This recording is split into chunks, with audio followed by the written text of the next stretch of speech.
In the beginning was the Word. Terence McKenna and the sorcerer Don Juan, written about in the Carlos Castaneda books, both describe the universe, reality, as a description, language. And this theme is consistent when you really understand the nature of the spiritual traditions and mystical arts.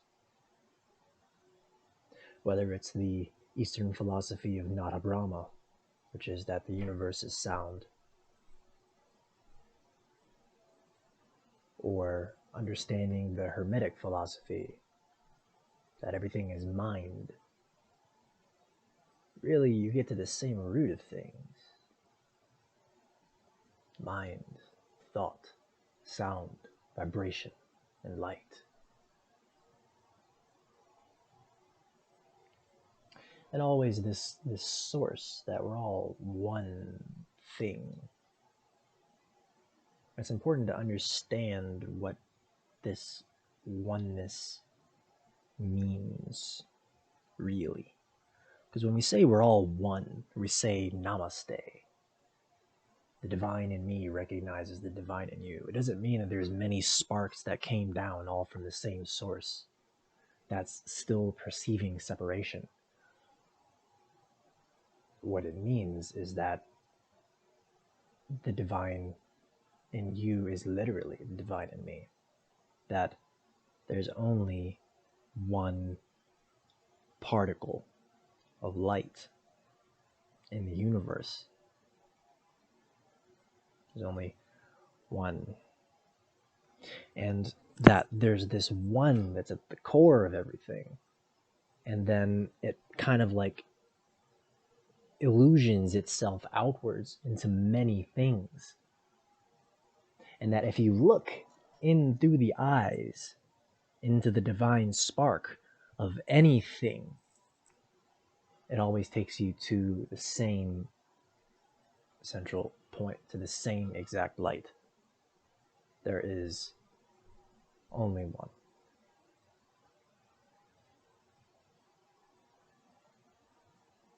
So the idea of self and separation and any sense of a real distinction between anything is an illusion.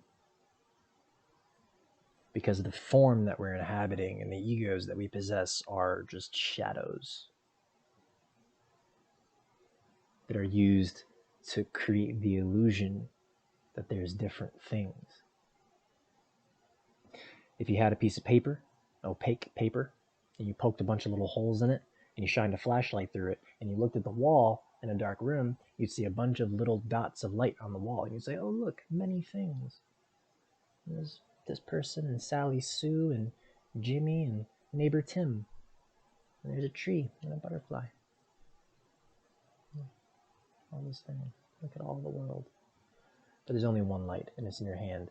And what is creating this idea of there being many things is a shadow. Right? It's this opaque, illusory thing that scatters the light. But only it really appears to, because the light's still exactly itself.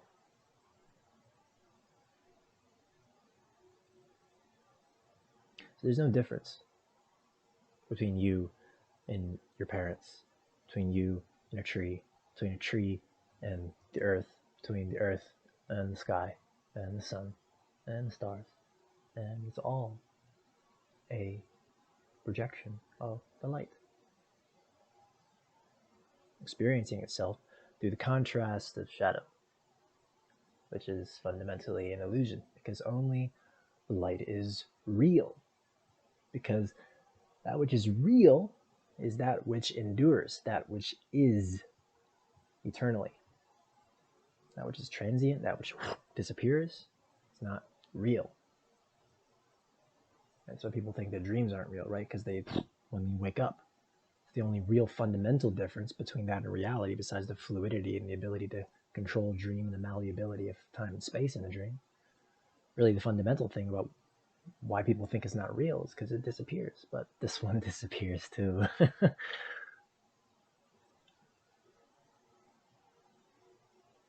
When you wake up, everything's this one thing. So, man, it's really a brain melter when you start to get that. Changes everything. And then, you look at things differently. You look at people differently. When someone comes up to you and they're like annoying you or something, you can't be like, oh, that person anymore. Can't point fingers anymore because they all lead back to you. Because everything is a mirror.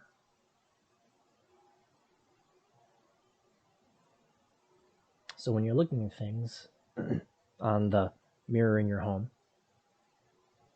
television screen, and you see the reflections coming back at you about what's happening in the world or whatever, literally all that is your internal diagnostic.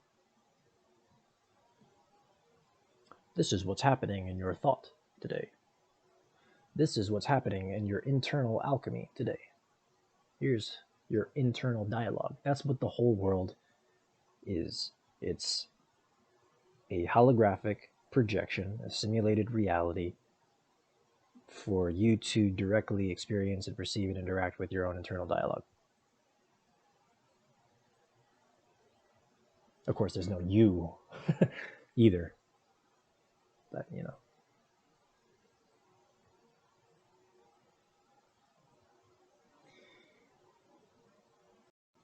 So the whole running away from things, thinking things are separate from you, it's just gotta go. And there's nowhere really for it to go to, because there's nowhere to go, because there's only here, eternally, ever present. Funny how when you say here and now, the only place, or the only time and the only place and the only time, here and now. Yeah. And you just flip that, you get nowhere. NOW here is nowhere.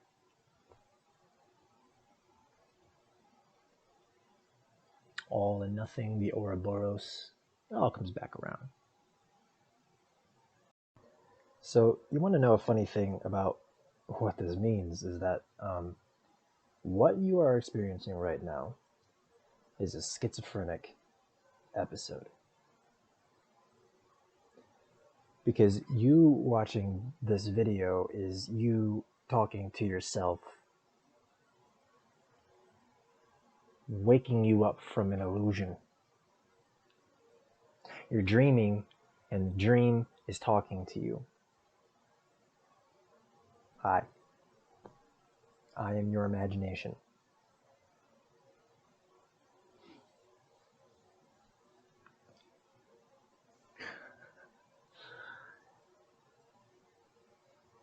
Yeah, and the feeling you get when you really approach it, it's a little bit like when you approach a cliff, and it's like, ooh, you get that whoosh feeling, Reality is not what it seems to be. Everything is me, and then there is no me. Kind of end up in this cavern sort of space, this feeling of there's nothing to hold on to. There's no directionality to things. And that's the feeling that you start to get as you approach the singularity, where time and space and separation dissolves. And you're left with the great nothingness of that there's nothing to do at all. This whole thing has been a schizophrenic dialogue with the self.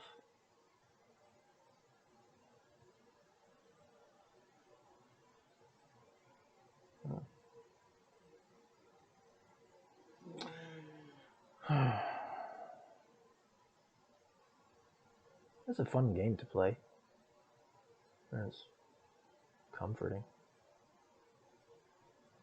like a cushion, you know, like a soft bed to lay in.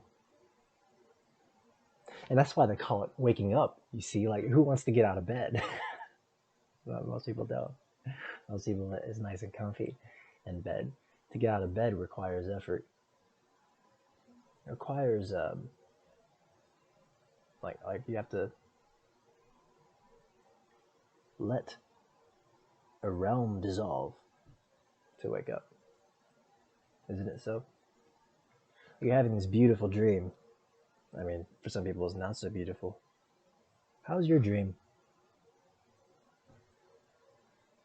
You're having it, and then you start to get these movements in the body, you know, these kind of feelings, and gradually you come out of it.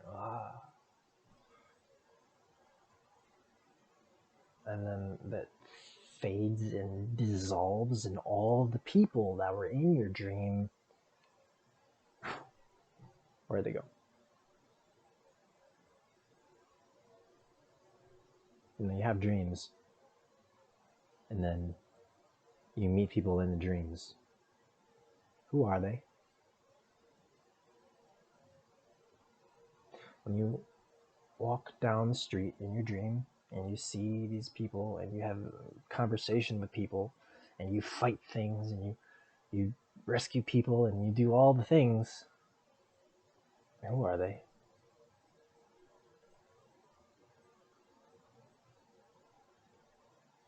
So as you're watching this video right now, whoever you're in the room with, whoever's in the next room over, whoever's in the house down the street, or whoever's waiting for you at work tomorrow, who are they?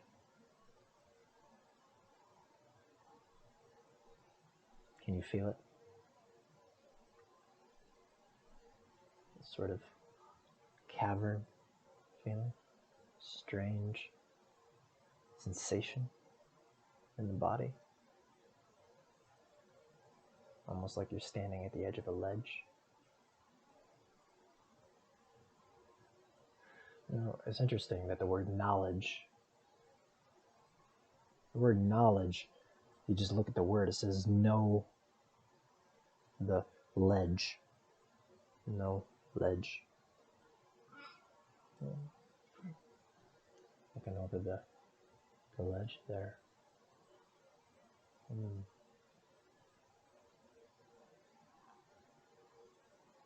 know, people always say we're one and there's only love and light and stuff like that. Like that's not terrifying.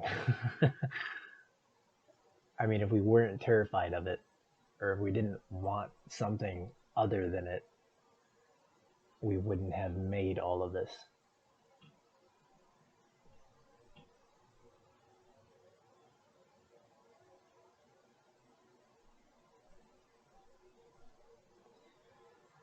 Oh man, you know, that whole saying, like, you can't handle the truth. Like, can you though? I mean, eventually, it's inevitable, because we always wake up every time. And then the world dissolves. Yeah, every time. It's just, we keep running. Here's a way that we can play this, right? So, you know, like if you went into the bathroom right now and you looked in the mirror and you were like having a full-blown conversation with yourself, and like you can get into it, you know, and like usually in the back of your mind or in the middle or in the front somewhere, you like know that you're just talking in the mirror, right? But like the more you get into it though, like you can kind of forget for a while that you're talking into the mirror, that it's just like a game, sort of, you know? Well, all this is a mirror. There's nothing other than you to talk to. That's why, like the Buddha's laughing, because it's hilarious, because it's like a joke. It's a joke.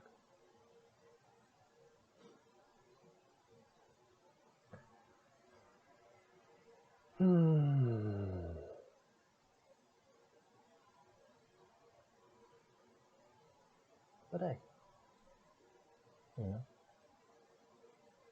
talking to yourself can be very comforting, and it can really put things in perspective. Like when you're sitting there and just like kind of talking to yourself, you're just like, oh, like it like kind of organizes things in just such a way that like things start to make sense, and just like sometimes that helps you to accept things, helps you to bring things into focus.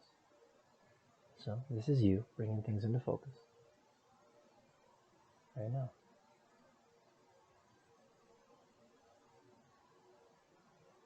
Well, I don't want to push too much, because the house of cards is very delicate.